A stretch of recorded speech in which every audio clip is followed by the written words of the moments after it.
میری جو وضاحت ہے وہ عمران خان صاحب کی حمایت کرنا مقصود نہیں ہے یا ان کی تحریک کی حمایت کرنا مقصود نہیں ہے.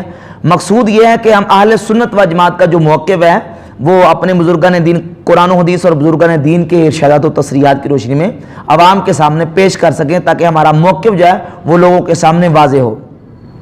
تو یہ سمجھیں کہ ہمارے عقیدے کے مطابق اللہ رب العزت جل شانہ کے علاوہ کسی کو سجدہ کرنا جائز نہیں ہے. سجدہ ہمارے عقیدے میں، ہمارے مسلک میں اللہ کے علاوہ کسی کو بالاتفاق کرنا حرام ہے. اس کو ہم ہرگز جائز نہیں سمجھتے.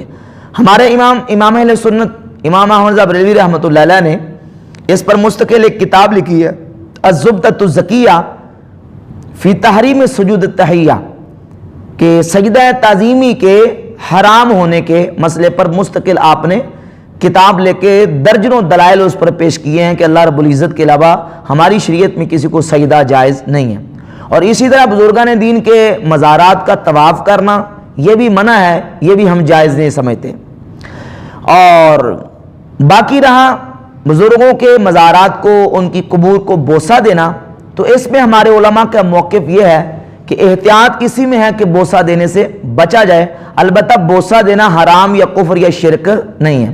اور اس کے ساتھ ساتھ اس مسئلے کو بھی سمجھنا ضروری ہے کہ جس طرح سجدہ حرام ہے، اسی طرح تعظیم کی خاطر اور تعظیم و توقیر کی خاطر کسی کے سامنے حد رکوع تک جھکنا تعظیم کی خاطر، جس طرح کہ پچھلے سلاطین اور بادشاہوں کے درباروں میں ان کے درباری ان کے سامنے آگے جھکا کرتے تھے حد رکوع تک، یہ جھکنا بھی حرام ہے.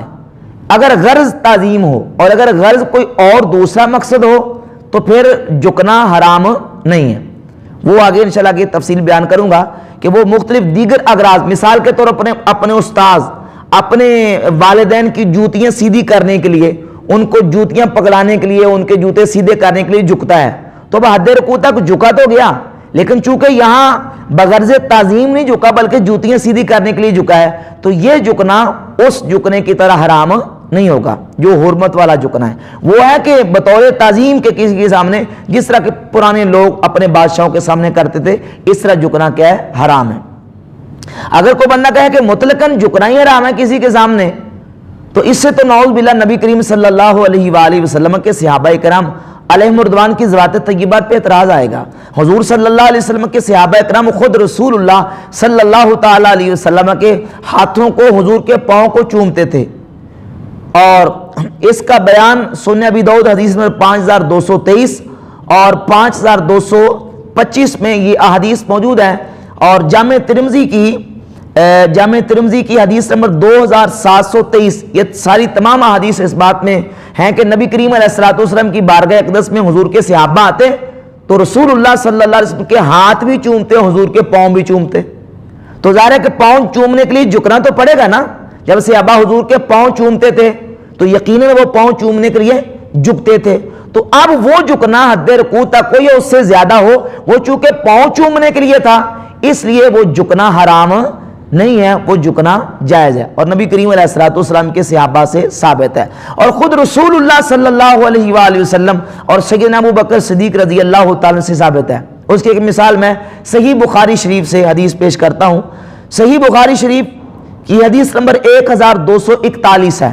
رسول اکرم صلی اللہ علیہ وسلم کا جب وصال با کمال ہوا تو سیدنا ابو بکر صدیق آئے حضور کی بارگاہ اقدس میں. نبی کریم علیہ الصلوۃ والسلام چارپائی پہ حضور تشریف فرماتے لیٹے ہوئے تھے.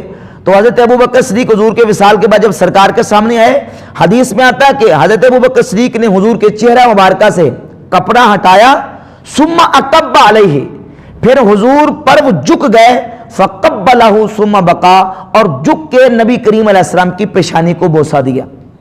تو ابو بکر صدیق نے حضور کے پیشانی کو بوسہ دیا جھک کر.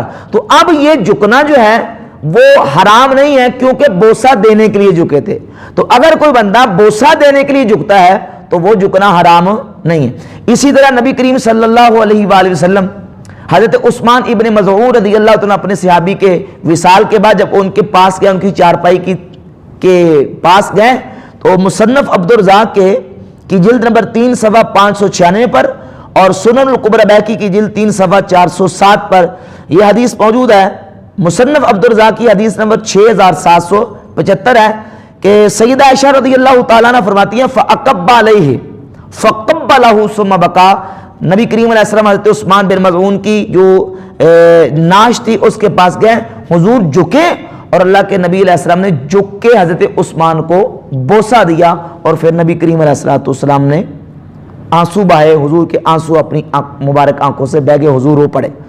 تو یہاں جھکنا پایا گیا، تو خود نبی کریم علیہ السلام اور صحابہ کرام سے جھکنا پایا گیا، لیکن یہ جھکنا تعظیم کی غرض سے نہیں تھا، بلکہ جھکنا کس غرض سے؟ چومنے کے لیے اور بوسہ دینے کے لیے تھا۔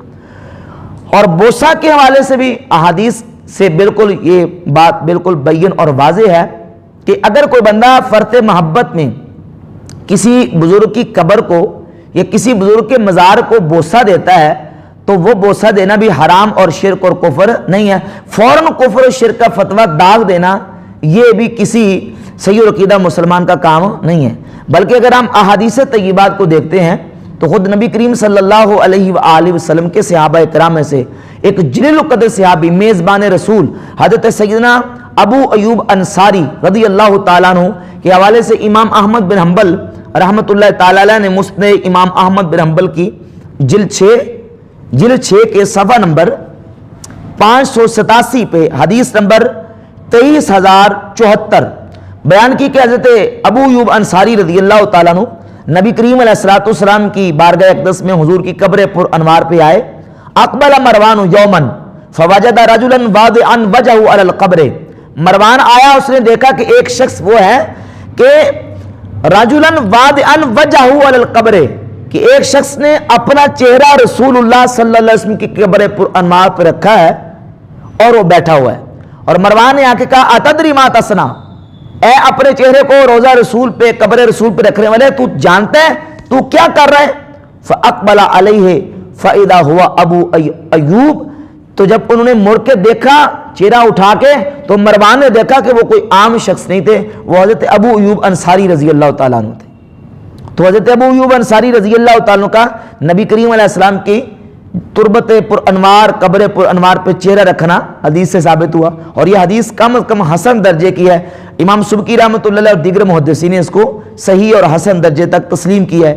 اسی طرح نبی کریم علیہ السلام کے صحابہ میں سے حضرت سیدنا بلال بشیر رضی اللہ تعالیٰ کے حوالے سے امام سمودی نے تاریخ ابن عساکر سے ایک روایت نقل کی ہے سند جید کے ساتھ کہ سیدنا بلال جب ملک شام چلے گئے تو انہوں نے خواب میں رسول اللہ صلی اللہ علیہ وسلم کی زیارت کی، تو نبی کریم علیہ السلام نے ان کو فرمایا کہ بلال یہ کیسی جفا کہ تم ہماری زیارت کے لیے نہیں آتے؟